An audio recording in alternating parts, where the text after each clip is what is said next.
Mais t'as compris un truc, toi, au potentiel d'action? Ouais, non, la partie était pas très claire là, je pense Ouais, que c'était pas. Non. Faudrait demander à Jamie, je pense. Ah, c'est une bonne idée. Écoute, Jamie, tu pourrais nous expliquer le potentiel d'action là? On a rien compris là. Hein?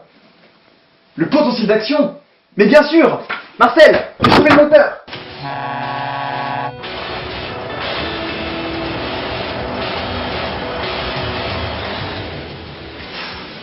Mais Jamie, on veut juste savoir ce que c'est! Wow, wow, wow, wow! Ok!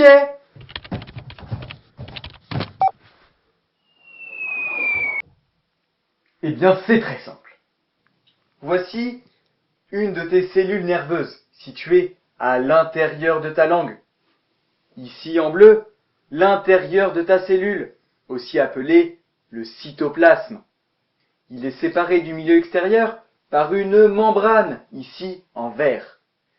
Cette membrane comporte des canaux ioniques. À l'extérieur de cette cellule, lorsqu'elle est au repos, il y a une forte concentration d'ion calcium et à l'intérieur, une forte concentration d'ion potassium, créant ainsi une polarité de la cellule. Certains de ces canaux ioniques sont les fameux TRPM8 qui, au contact du froid, vont s'ouvrir. Ils vont ainsi pouvoir laisser passer les ions calcium.